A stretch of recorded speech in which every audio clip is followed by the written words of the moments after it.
আর একাডেমিটা থাকলে আমি কিন্তু সাকিব খানকে আরো অনেক সাকিব খান পাবো। সেই ক্ষেত্রে স্ক্রিন অ্যাক্টিং এর উপরে যদি আমরা 4 বছরের গ্র্যাজুয়েশন কোর্স চালু করি, যেখানে ঘোড়া দৌড় শেখানো হবে, ফাইটিং শেখানো হবে, ডান্স শেখানো হবে, অভিনয় শেখানো হবে, সেই ছেলেটা বেরিয়ে গেলে তো তাকে আর বেশি করতে হবে না। সিনেমা কিন্তু ঘরে বসে দেখা যায় না, এই যে বের করে নিয়ে আসাটা, সেই নিয়ে আসাটা অনেক কঠিন একটা কাজ হতে হবে। সাকিব খানের যে ম্যাচুরিটিটা সেটাও কিন্তু একদিনে হয় নাই। আজকে এই ম্যাচুরিটিটাকে কিন্তু আমাদের রায়হান রাফি ব্যবহার করেছে, এটা বলতে হবে। আবার দুইজন কিন্তু পরিপূরক। আমি এটাও বলেছি যে এটা রাফি ছাড়াও সম্ভব হতো না, আবার সাকিব খান ছাড়াও এটা সম্ভব। ছবিটা যখন আমি দেখলাম, আমি একেবারে সাধারণ দর্শক হয়ে দেখেছি। অনেকেই কমেন্ট এগেইনস্টে বলছে কি উনি কি মাতাল হয়ে কথা বলছেন, অনেকে বলছেন উনি কি তাহলে সালমান খান শাহরুখ খানরা কি কেউ না। বলতে চাই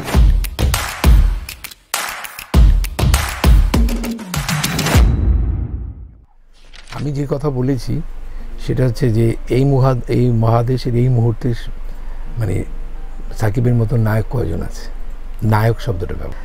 এখন আমি অভিনয়ের বিষয়টা বলিনি, আমাদের কমার্শিয়াল ছবিতে বাইরের কান্ট্রিতে এটা নাই।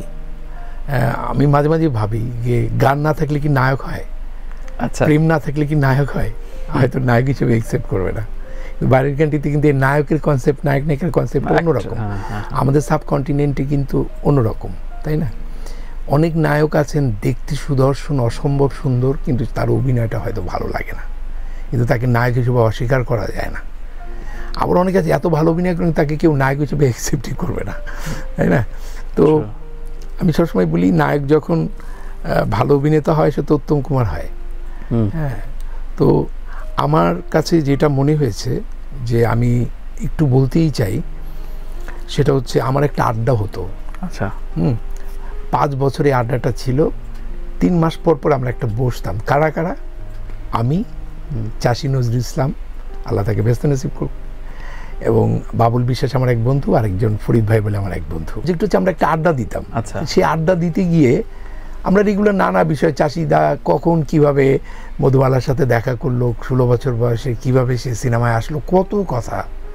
উনি দেবদাস চিত্রনাট্য যখন করেন তখন আমাকে বলেছিল যে তুমি আমার চিত্রনাট্যটা দেখে দেবে। আমাকে কি বলেন চাষিদা? বলে না তুমি দেখে দেবে। আমি বললে আপনি রাখতে পারবেন, আমরা তাও তুমি রাখো। এরকম একটা আন্ডারস্ট্যান্ডিং এর জায়গা ছিল। উনি ইশাকা নিয়ে ভাবছিলেন।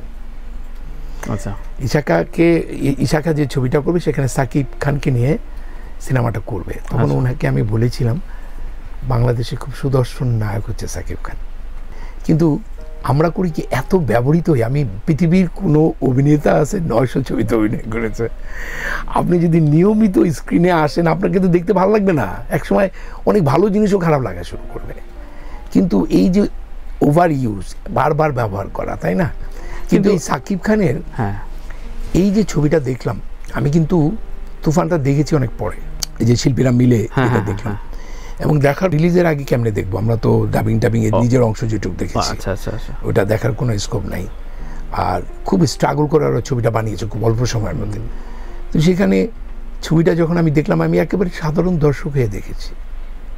অনেকেই কমেন্ট এগেইনস্টে বলছে কি উনি কি মাতাল হয়ে কথা বলছেন, অনেকে বলছেন উনি কি তাহলে সালমান খান শাহরুখ খানরা কি কেউ না। বলতে চাই, আপনি কি কখনো সালমান খান জায়গায় ওকে ব্যবহার করেছেন? খালি এই প্রথম বাংলাদেশে একটি বলিউড বা ইন্টারন্যাশনাল স্ট্যান্ডার্ড সিনেমাটোগ্রাফি থেকে শুরু করে, নির্মাণ থেকে শুরু করে, অভিনয় থেকে শুরু করে একটি চলচ্চিত্র পেলাম আমি। সেই চলচ্চিত্রে আমরা সাকিবকে দেখলাম এবং দেখে মনে হলো যে এ যদি আরেকটু বেটার বাজেটের ওই লেভেলের কোনো জায়গায় পড়ে, ও শাহরুখের জায়গায় কেন যেতে পারবে না? শাহরুখ তো একদিনে শাহরুখ হয় নাই। সাকিব খানের যে ম্যাচুরিটিটা সেটাও কিন্তু একদিনে হয় নাই। আজকে এই ম্যাচুরিটিটাকে কিন্তু আমাদের রায়হান রাফি ব্যবহার করেছে, এটা বলতে হবে। আবার দুইজন কিন্তু পরিপূরক। আমি এটাও বলেছি যে এটা রাফি ছাড়াও সম্ভব হতো না, আবার সাকিব খান ছাড়াও এটা সম্ভব হতো। যে আমি যত বড় অভিনেতা হই না কেন, জি, সিনেমাটা যদি ভালো না হয় আমার কোনো কেউ পাত্তাই দেবে না। আবার যদি আমার নির্মাণটা অসাধারণ, আমি আন্ডারলাইন হব। আরেকটা জিনিস হচ্ছে কি, যে সাকিব খান আজকে যে জায়গায় এসে দাঁড়িয়েছে, এটার পিছনে এফডিসি আশেপাশে যারা আছে সব শিল্পী কলাকুশলী সবার ভূমিকা আছে। এখানে তো আমাদের ইনস্টিটিউট না, এখানে ইন্ডাস্ট্রিটা ইনস্টিটিউট হিসেবে গড়তে সাহায্য করেছে। এবং দেখেন ওর যে সেকেন্ড পার্টে যে অভিনয়, আমরা শান্তর এরকম অভিনয় দেখেছি, কিন্তু সেকেন্ড পার্টের যে অভিনয় অনেকটা মেথড অ্যাক্টিংয়ের মতো, তার যে আচার আচরণ ব্যবহার, তাই না, সেই যে ম্যাচুরিটি, সেখানে তো আমি দেখেছি ডিরেক্টর কী করছো নিজস্বতা তো আছে। সব কিছু মিলে আমার কাছে যেটা মনে হয়েছে যে যদি এই ছবিটি না হতো তাহলে হয়তো এই কমেন্ট আমি নাও করতাম। আচ্ছা, আমি তো দেখে করেছি, আমি ছবিটাকে দেখে করেছি এবং এই তুফান প্রমাণ করে দিচ্ছে যে আমাদের নায়করা আছে। যেমন আমি আরেকটা কমেন্ট এখানে উল্লেখ করতে চাই, যেখানে আমারই ছাত্র আদর আজাদ অভিনয় করেছে, আমি ওই লোকাল ছবিটা দেখেছি। আমি ওখানে একটা ফেসবুকে কমেন্ট করেছিলাম যে আমাদের ছেলেরা বোম্বাইয়ের অভিনেতাদের চেয়ে কোনো অংশে কম। এখানে দেখেন আজকে তুফান ছবিটাতে দুটো ঘটনা ঘটেছে। সাকিব খান ছবি মানেই দর্শক আসবে, রায়হান রফির আরেকটা সাকসেস, এই দুটো মিলে কিন্তু একটি জোয়ার মানে কি মহাপ্লাবন হয়ে গেল, তাই না? এখন যারা একটা সিনেমা বানায় যখন এটা খুব চলে তারপরে না সে একটা ভয়ে ঢুকে যায়।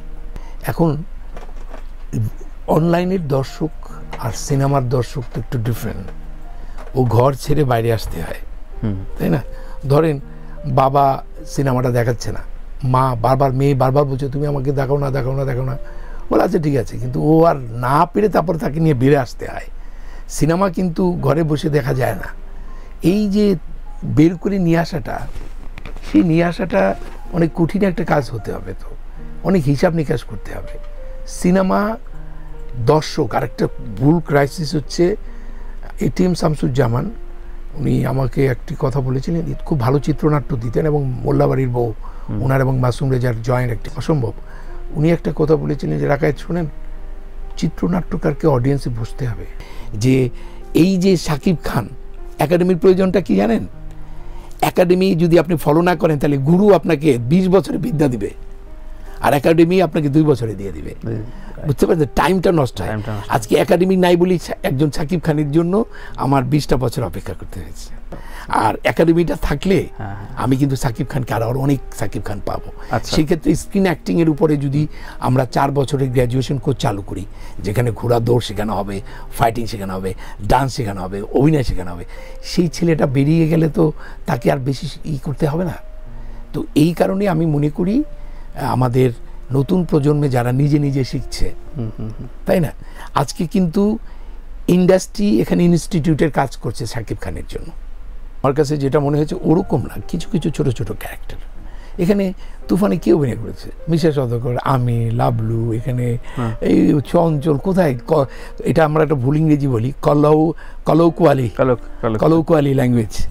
এই কলৌকুয়ালি ল্যাঙ্গুয়েজ কলকাতার আমরা 2-1 অ্যাক্টর, 2-1, যেমন ওরা তাই জন্য বলে, তাই জন্যে আমরা কিন্তু তাই জন্য বলি, আমরা বলি তার জন্যে, কিন্তু মিমি চক্রবর্তী কিন্তু তাই জন্য বলে নাই। আমি ওকে শুটিংয়ে, আমার সাথে শুটিংয়ে বলেছিল তাই জন্যে, ডাবিংয়ে পেয়েছি তার জন্যে। তো এখন 2-1 জায়গায় কিছু একটা ছোট কিছু ক্যারেক্টার আছে, সবগুলো তো ওখানে নিয়ে যাওয়া হয়নি।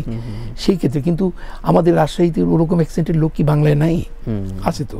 আমার কাছে কিন্তু এই কলৌকুয়ালি ল্যাঙ্গুয়েজটা ওরকম চোখে পড়েনি, মানে মোস্ট অফ দি অ্যাক্টর ব্যবহার করেছে। এখন আমি যখন, সাকিব তো বলেই দিয়েছে আমি মানে সারা বিশ্বের বাঙালির জন্য ছবি করছি, তাই যদি হয় তাহলে ও যখন ঝাপসাটার এখান থেকে সরাও, এই ঝাপসা শব্দটা কিন্তু আমাদের বাংলাদেশে প্রচলিত না, ঝাপসা শব্দটা কিন্তু পশ্চিমবঙ্গের।